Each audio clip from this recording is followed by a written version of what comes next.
dipersembahkan oleh... Nah, Bung Ropan, untuk lini depan ya, Struijk yang masuk ya. Ya. Untuk menambah kekuatan. Berarti ada 3 nama mungkin yang menjadi pilihan dari Coach Van den Berg. Struijk, Raven, dan Ryan Hanan. Ya. Begitu? Betul. Kalau bermain dengan 3 di depan ya. Iya, 3 di depan. Makanya saya bilang tadi kan kita ulang-ulang. Kalau Dalino kan bisa bermain di kanan. Iya. Ya, berarti Raven ini kan sangat kuat. Karena kita butuh dengan Lino. Tapi sekarang kan sudah oke lah. Kita harus terima dengan apa yang sudah sekarang. Tidak bisa berubah. Ryan Hanan tetap akan main di posisi kanan. Walaupun sebenarnya Victor Detan juga oke sebenarnya. Tapi kan dia tidak ada. Jadi praktis kalau bicara 3, yaitu Ryan Hanan, Jens Raven, dan juga Rafael Struijk. Bisa aja itu. Atau bisa berubah misalnya dengan 4-4-2 ya, bisa saja. Rafael dan Raven akan bermain depan sebagai striker. Double bermain sana. Jadi mungkin Ryan Hanan akan turun ke belakang. Ya, itu bisa seperti aja. di Persija ya. Ya, seperti yang Persija 4 misalnya akan begitu kan, fleksibel bisa bermain. Ya, Bung Ita, sorotan nih banyak ke Struijk ya. Justru agak greget gitu ya. Kita gregetan. Lihat gol cantik dia waktu melawan Korea ya. 2023 kita wow ini 2 gol dari dia kan? Ini anak memang feeling golnya bagus, shootingnya bagus. Itu sebelum dia ke Brisbane Roar ya. Sebelum. Sebelum. Kemarin Brisbane Roar nggak tahu dia juga jarang main di sana. Pasti ada penurunan permainan. Kemudian di Dewa United kan dia juga belum menunjukkan seperti the real Rafael Struijk. Belum beradaptasi. Kemarin tuh saya ikut ke Padang, week kedua Liga. Ikut tim produksi ke Padang. Itu duduk di bangku penonton kan. Dia masuk menit ke 70 kalau nggak salah. Terus mereka ketinggalan 0-2 dari gol cepatnya Semen Padang. Dia dari bangku cadangan Iya, dari bangku cadangan. Waktu di lawan Padang. Itu ibu-ibu yang ada di bangku itu teriak gini. Rafael, ngapain sih masuk? Udah ke rumah saya aja. itu artinya kayak ngeledek gitu loh. Lu nggak usah main, udah sama kita aja. Jadi kayak gitu loh jadinya anggapan penonton terhadap Rafael Struijk bahwa ada penurunan permainan, terus yang membuat dia juga nggak berkembang. Dan 3 minggu pertama kan dia belum bikin gol sama sekali. Bahkan Jens Raven juga baru 1 assist ya untuk Bali United, belum bikin gol juga. Jadi itu yang lebih mengkhawatirkan bahwa dari sekian banyak under 23 kita kan yang banyak bermain di liga ya Rafael Struijk sama 2 kali starter, 1 kali cadangan Rafael Struijk. Jens Raven 3-3-nya sebagai pemain inti, tapi belum bikin gol juga. Ya, itu yang mungkin Jens Raven 2 kali cadangan, 1 kali inti. Mungkin butuh waktu kali. Iya, butuh waktu. Ini kan baru pekan ketiga. Iya, pekan ketiga. Jadi mungkin kita berharap bahwa Struijk mungkin adaptasinya ini mungkin perlu panjang. Justru momentumnya di U23 ini lah. U23. Sehingga dia bisa memberikan kontribusi buat klubnya ya kan. Mau nggak mau dia harus gitu ya. Dan dua-dua kan dia sama Raven kan. Jadi kalau dua-dua bisa naik lagi. Ryan Hanan malah yang oke bersama Persija. Ya. Walaupun nggak bikin gol karena perannya dia lebih ditarik ke tengah. Dibandingin dia di depan. Nah, Struijk sama Jens Raven ini kan baru ya duetnya. Ya kalau ini pertama kali sama kan. Maksudnya karena Struijk itu kan lebih banyak baik dari zaman SD sampai di Clivers kan bermain di senior. Baru kali ini dia tuh memang di SD-nya 2-3 kemarin waktu tapi belum ada. Tapi itu dengan Raven bicara baru kali ini dia dipasangkan. Makanya mungkin dia akan bergeser ke flank. Karena memang dia tipikalnya flank, kan bermain ke flank. Jadi saya bilang cocok. Makanya kalau berubah dengan 2 striker di depan bisa dua-duanya langsung dimainkan atau Ryan Hanan di belakang mereka berdua. Bisa itu. Tapi perlu ada gelandang kreativitas untuk memasuk bola kepada mereka. Kita nggak punya. Itu yang nggak punya kemarin di AFF kan gelandang kreativitas kita hilang, nggak ada. Bola ke belakang. Lain halnya kok Dalino kan. Untuk passing-passing kita perlu passing-passing yang bagus. Breakthrough ya. Lino tuh bisa melakukan breakthrough ya. Sebenarnya lengkap ya. Lino breakthrough. Terus kalau kita bicara Rafael Struijk kan dia bisa bawa bola, cutting inside, terus taruh bola di tiang jauh. Itu kan golnya ke kawan Korea kan waktu itu gitu kan. Dan itu yang belum terlihat di Dewa United sampai sekarang. Dan ketika striker itu terisolasi, Lino selalu bisa muncul. Kami Probian cepat. Dia akan masuk ke dalamnya. Itu kelebihannya dia. Dia punya skill, dribbling yang bagus, teknik yang bagus, boy. Emang gini, kalau di senior Belanda, di sepak bola Belanda lah ya, udah masuk tim senior kan nggak dipanggil lagi ke under 23 ya. Tapi kan kita tidak bisa juga menghadapi seperti itu ya. Kita masih butuh mereka untuk masuk ke under 23 kalau kita pengen under 23 yang lolos. Kenapa enggak? Karena 2 tahun lagi umur mereka udah nggak bisa di under 23 lagi. Mungkin itu alasan Clifford kan. Dan ini kita kesempatan, kan kita tuan rumah. Tuan rumah, justru kenapa kita jadi tuan rumah, kita harus ambil gitu. Dan kita nggak bisa ambil dari runner up terbaik. Tugas kita adalah juara grup. Riskan ya kalau runner up terbaik. Harus juara grup. Walaupun di situ ada Korea Selatan, makanya dengan harus tim terbaik. Itu yang harus kita lakukan. Atau kita 7 poin sebagai runner up terbaik masih mungkin ya. Itu kita sama Korea draw dari terakhir itu yang hitung-hitungannya. Artinya dua-dua bisa lolos gitu. Oke. Ya. Boy. Semua sudah diputuskan. Sudah, ya kan? nggak bisa berubah kita lagi. tidak ada Jenner, kita tidak ada Hubner, Lino. tidak ada Lino. Adanya strike. Adanya strike. Malah itu Dan semua satu-satunya pemain abroad tinggal Dion. Kan? tinggal Dion. Yang abroad. Iya, Rafael sudah pernah tapi di siapa sini. tahu dia bisa cutting inside dan bikin gol lagi lawan Korea. Ya kita berharap, bahwa mereka bisa melakukan yang terbaik, terutama lawan Korea kan ini. Wah, ini perlu otak berpikir nih dari Van der Berg dan Van der Berg, tim, ya kan? Bagaimana meracik satu permainan yang kita anggap bisa mengalahkan Korea. Nah, oke, kita beralih ke timnas senior ini, yang juga banyak kejutan-kejutan juga nih, Bung Rohan. Ya kan? Yang terbaru Zilsel sama Miliano ya, mereka akan diupayakan ambil sumpah sebelum pertandingan tanggal 5 melawan Taiwan, dan diharapkan oleh Eto atau Erick Thohir akan mereka bisa bermain untuk tim nasional kita, untuk debut mereka. Nah, kita akan tunggu kan. Nah, itu kesempatan buat mereka. Mumpung bukan Kuwait dan Taiwan, ya mereka bisa membuktikan diri mereka di situ. Sebelum kita akan lawan Lebanon. Kalau bicara dengan kekuatan, ya Lebanon pas dengan kita lah, imbang. Karena Lebanon lebih tinggi secara peringkat dengan kita 112. 112, kita 118. Ya kan? Tapi kalau kita menang lawan Lebanon, kita bisa mendekati Vietnam. Vietnam 111. Kita dapat tambahan poin tinggi. Tambahan poin, ya kita bisa. Apalagi kita bisa menang 2-2 kan. Memangkas itu kan gap itu ya. Bisa di 112 juga bisa menggeser. Dan kebetulan Vietnam tidak melakukan FIFA Matchday. Iya, betul. Dia hanya melawan klub-klub lokal. Makanya banyak yang menanya, kenapa bukan Vietnam? Kenapa Taiwan? Gitu kan. Tapi peringkatnya jauh di bawah itu. Tapi kan ini sudah mepet. Makanya Eto bilang, kita harus bersyukur Taiwan itu mau menerima undangan kita. Kalau enggak cuma satu pertandingan, cuma lawan Lebanon doang setelah Kuwait mundur. Nah, itu yang menjadi bermasalah kan. Kuwait mundur hanya waktu yang sangat dekat, tapi konon kabarnya dia menerima pertandingan lawan Syria. Itu yang sulit, makanya PSSI akan melakukan aduan, protes ke AFC. Sebenarnya agak aneh juga ya sebenarnya. Di last minute dia bikin. Jadi kalau ada apa ya, mungkin sifatnya suzon, tapi rasa-rasanya wajar aja kita berpikir seperti itu ya. Kenapa last minute? Kenapa nggak sebulan sebelumnya waktu diundang ya? Iya kan, 3 minggu. Kan kayak seperti apa ya? Mentang-mentang dapat Syria, ya entah lebih dekat, entah lebih apa, ya lawannya Syria dibandingkan dengan harus berhadapan dengan Indonesia. Karena kekuatan Syria sama Indonesia ya nggak jauh-jauh beda sebenarnya. Gitu. Dan kalau ditanya kenapa mana yang lebih bagus lawan Kuwait atau lawan Taiwan, ya jelas lawan Kuwait lah untuk uji coba kita ya. Karena Taiwan kan peringkatnya 172, bahkan lawan Turkmenistan aja mereka kalah. Iya, bukan cuma lawan Turkmenistan. Kamboja ya. Lawan Sri Lanka. Lawan Sri Lanka mereka kalah 3-1 ya. Lawan Turkmenistan 1-2. Mereka belum ketemu Thailand kan, satu grup di kualifikasi Piala Asia. Lawan Sri Lanka mereka kalah. Jadi kalau gitu apa yang kita harapkan dari pertemuan kita dengan Taiwan? Terlepas dari kita akan menghadapi tambahan poin. Iya, tambahan poin dan bisa mendapat jam bermain buat anak-anak yang lain lah. Itu lapis kedua bisa bermain, bisa buat Emiliano sama Zilstra. Ya, bisa saja di situ. Dan bagi yang sudah beli karcis kan bisa terobati juga. Dan di tangan Sintayong tahun 2023 friendly lawan Taiwan. Kita kan menang kan? Kita menang tanpa pemain-pemain diaspora sekarang ya. Iya. Masih belum selengkap sekarang diasporanya. Kita menang terus. Kita menang 2-0 waktu itu lawan Jadi Taiwan. kita boleh lah kalau bisa melawan itu Taiwan. Tapi kan bukan itu jadi ukuran buat kita Lebanon. Yang menarik ini semua pemain pilihan dari Clifford akan hadir ini semua.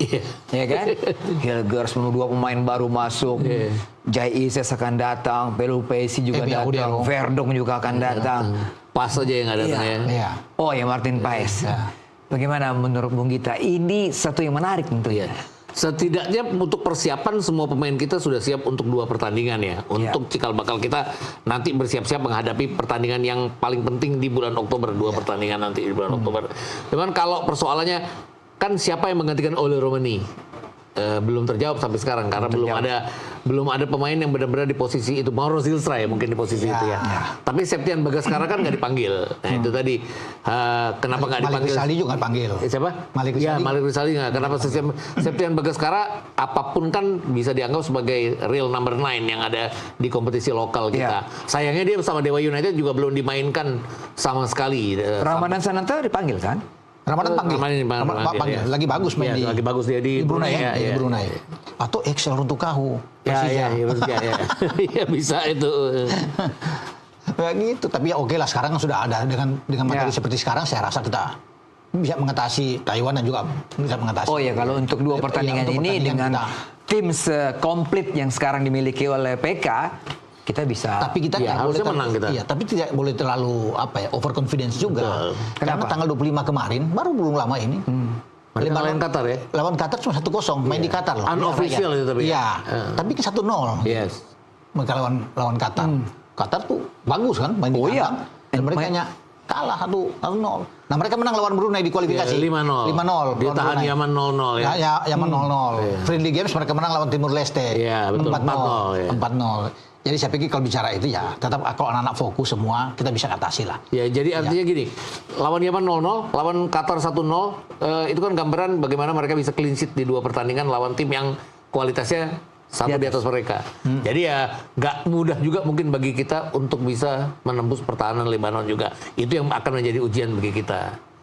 Karena kita kan nggak punya Ole, siapa yang akan menggantikan posisi Ole untuk bisa menggedor. Dan motivasi Lebanon adalah naik peringkat dong. Iya pasti. Oh iya dong, iya dong. Kalau mereka bisa menang kan berubah peringkat mereka bisa naik dari yang sekarang. Ya mereka punya pemain berpengalaman tuh Muhammad Haidar ya. Yes, Muhammad Haidar. Iya. Sayang kaptennya udah nggak main lagi ya, baru mundur ya. Mundur itu ya. Muhammad Haidar sudah oke itu. 104 caps itu. Umurnya mungkin sudah tua ya, 30-an sekian lah. Tapi mereka masih punya si Bitar ya, yang bisa bermain, Gabriel Bitar. Yang bermain di Kanada di York. Itu pemain yang bagus di depan. Ada kapten yang Maktur 26 tahun. Dia mundur habis menang lawan Bangladesh yang mereka kesingkir dari putaran nggak masuk putaran ketiga kualifikasi Piala Dunia. Itu saya nggak ada. Kalau nggak ada itu mungkin jadi batu ujian bagi kita ya. Karena dia punya kemampuan bola-bola atas yang bagus kalau cetak gol. Wow. Nah, kebayanglah sekarang Bung Ropan ya. Kalau pola 3-4-3 lagi diterapkan oleh Patrick Kluivert, jelas penjaga gawang Emil, pasti. Ya kan? Apalagi penampilannya di Serie A, Cremonese, cemerlang, brilian ya. Kalahin Milan loh. Yes. Malam ini lawan Sassuolo. Lawan Sassuolo. Ntar malam. Ya. Ketemu Jaizes dong. Itu Jaizes. Kalau Jaizes dimainkan, tergantung Fabio Grosso.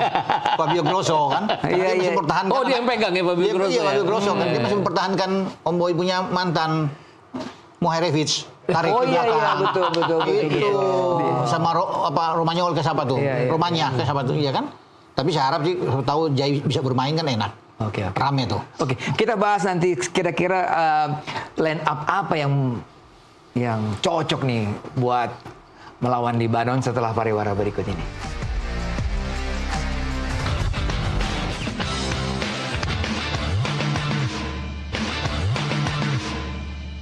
Dipersembahkan oleh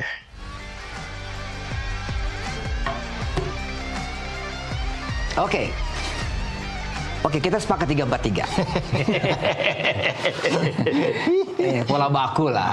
Itu kan juga nggak kayak lawan Australia pokoknya ya. Juga warisan dari STI juga seperti gitu kan. Nah, Bung Ropan tadi nyinggung Emil. Emil bagus ya sekarang ya? Iya ya, bagus lah. Starter main di Cremonese kan di Serie A, oke lah. Kayaknya bisa dia nih yang jadi pilihan utama untuk di Oktober nanti. Bisa aja. Iya, minggu lalu dia bikin Milanisi kesel tuh. Iya. 4 penyelamatannya. Frustrasi tuh. Luka Modric, ya kan, Pulisic, ada di depan Rafael Leao. Iya, susah melawan dia. Jadi tapi untuk di bawah Mister ya dialah. Iya, pasti dia.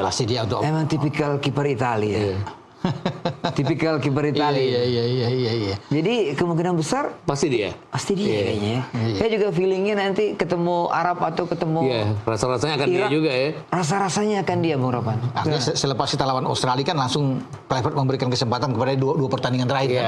Betul. Lawan Cina dan lawan Jepang kan. Itu lawan Jepang, walaupun kita kalah telak. Kalau nggak ada dia, Kita bisa dapat 5 lagi. bisa dapat 5 lagi. Iya, Bisa 10 itu. Untuk ada dia yang banyak buang tepis kiri kanan tuh. Itu lucu tuh. Kenapa harus pasang Emil? Kalau nggak ada Emil 11 itu 11. Iya benar. Coba lihat lagi, putar lagi ulang tuh. Bagaimana Iya, penyelamatan dia kan di luar gol-gol Jepang itu. Itu banyak. Dan kecuali gol pertama kan emang gol yang nggak bisa dihindarin dia ya. jadi kalau bicara kiper ya, iyalah di bawah Mister. Right. Sementara. Nah, 3 ya saya coba tebak nih. Udah pasti nih kayaknya. It says Hafner, Rido. Gimana, Bung Gita? Iya. Mau nggak mau ya. Harus, walaupun kita punya center back mentereng namanya Miss Hilgers. Oh iya. Kalau orang Belanda Hilgers katanya, saya sih Hilgers aja ya. Cuman Hilgers ini main lawan Bahrain draw, lawan China kalah, lawan Australia kalah. Dan blunder lagi. Dan blunder. Dan lawan Jepang kalah. Artinya ada kayak seperti ada ruang yang lawan Australia lah contohnya ya, ada dan lawan China ada seperti ruang yang ditinggalkan sama dia untuk dia nggak disiplin, dia bertahan terlalu tinggi. Di Twente juga dia melakukan hal yang sama kan, musim lalu tuh banyak banget dia melakukan hal yang sama, musim ini dia belum main sama sekali di Twente. Jadi rasa-rasanya sih nggak akan dia sebagai, harusnya kalau bijaksana Kluivert tidak akan milih dia sebagai center back di belakang. Nggak tahu. Tapi Eropa setuju nggak? Ya, dan kita begini gitu. Kenapa Kluivert harus setuju? Kan Kluivert sendiri sudah lihat fakta bahwa ketika kita menang melawan Bahrain, ya, dan menang melawan Cina kan semua clean sheet mereka bertiga bermain. Kecuali di Australia bukan mereka bertiga yang dipasang lebih awal kan. Jadi itu bahkan event sebelum itu masih dengan STY, pertandingan terakhir lawan Arab Saudi di GBK 2-0 kan mereka bertiga juga bermain di jantung pertahanan.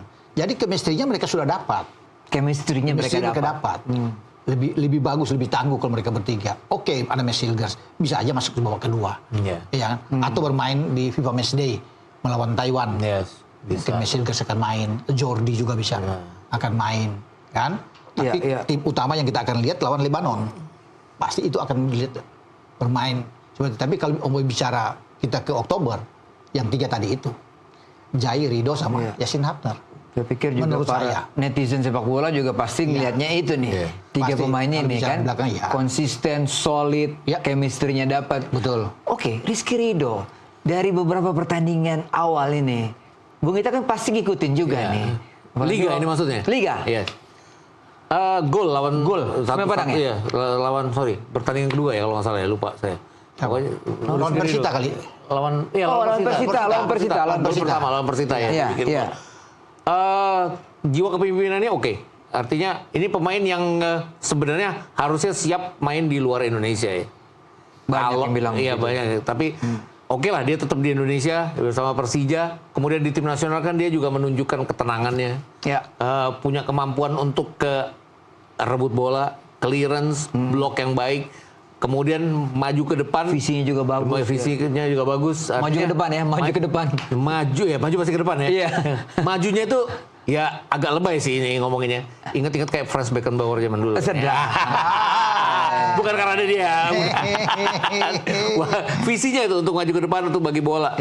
Di Under 23 kan ada kerjasamanya dia yang bikin kita cetak gol ke gawang Korea Selatan waktu itu. Dan ketenangannya dia lah ya pokoknya yang bisa. Jadi kalau 3 center back ini ada ketenangan di Rizky Ridho, kepemimpinan di JIZ dan nggak komprominya Hubner ini yang ini jadi lengkap nih mereka bertiga ini gitu. Tukang gapraknya di Hafner ya. Kan kalau Miss Hilgers main dia akan main di posisinya Ridho. Nah, ini yang mengkhawatirkan adalah dia terlalu ke depan, sering ke depan tanpa tinggi ya. Tinggi, garis pertahanan tinggi. Wow. lebih suka keluar penyerang dia. Iya, betul. Tapi itu udah ini ya, udah ininya dia ya, udah kemampuannya dia kayak gitu jadinya. Gitu. Tapi kalau mau lihat pemain yang lebih sering bermain, Kluivert kan mau dan sudah terus bisa bermain jam terbang yang bermain. Yang bertiga itu, Ridho kan di Persija main terus. Hafner di Sitar 2 kali main terus. Inti lagi pemain di Sitar. Ukurannya itu juga ya. Ukurannya adalah dia bermain sebagai pilihan utama di klub. Kecuali Jai mungkin belum dapat kesempatan bermain semenjak dia pindah dari Venezia. Ya kita tunggu malam nanti kan misalnya. Mudah-mudahan dia main ya. Dan saya juga nggak bisa ngelihat pertandingan lawan Jepang ya. Harus diabaikan tuh pertandingan lawan Jepang. Jepangnya yang luar biasa itu ya. Artinya extraordinary-nya Jepang. Jepang. Nah, susah menggambarkan bahwa Irak sama Arab Saudi akan seperti Jepang sih, kayak rasa-rasanya nggak bakal kayak gitu ya. Dan gaya main beda. Gitu. Ya gaya main beda ya. Iya. Ya oke, belakang kita kayaknya udah agree nih 3 tadi. Saya pikir tengah juga tidak akan berubah ya. Nggak berubah dong. Prof Haye Dan Pelupesi udah sebagai pasti. 2 gelandang di tengah, di kiri ada Verdong, di kanan ada Dix. Ya itu masih Om Boy bilang udah benar. Iya, udah sih. Apa kelebihan 4 ini kalau kita lihat dari memori pertandingan-pertandingan ketika lawan lawan Arab atau lawan Ya Verdong tak tahu bersama kalau di kiri kan sangat cepat memandu serangan. betul. Kevin Dix juga oke bermain dari sisi ini walaupun dia mungkin gampang cedera ya. Iya, itu Kalau kena itu kaki kaca ya katanya. Kaki kaca itu. Tapi untuk bisa melihat dia lebih oke dua-dua ini. Dan sekarang bermain di Gladbach kan oke lah, bagus ya kalau bisa dikatakan. Jadi memang kita punya 2 flank yang oke, yang baik walaupun memang masih ada Sandy Walsh bermain di kanan. ya Sandy Walsh. Ada Dean James dan Patinama yang bermain di kiri. di kiri kan. ya. Di kiri, tapi tetap akan Verdong yang akan ada di sana. Ya kalau di depan ya udahlah. Depan udah ya. Kita udah tahu Ragnar sudah datang kan. Ragnar sudah datang. Karena bisa di tengah tuh jadinya Ya. dengan nggak adanya Ole ya. Ragnar, sampai tahu Sistra akan dimainkan Iya. atau Miliano kita akan tunggu. Ada Marcelino juga Iya, kan. betul. Kita akan lihat di situ. Oh banyak pilihan. Banyak pilihan. Banyak. Kalau di depan banyak. Kita lihat nanti bagaimana dia ngeraciknya implementasi di lapangan. Oke, siap. Oke Bu, siap. udah 1 jam kita bicara. U23, Timnas juga U16. Ya. Mudah-mudahan apa yang kita bicarakan bermanfaat dan kita dukung terus U23 kita juga Timnas di FIFA Matchday. Siap. Juga U16. Ya, Nusantara Open 2025. Terima kasih jam Sama-sama, kita, terima Boy. kasih Bung Ropan. Kita bertemu lagi Sportcast minggu depan. Sampai jumpa.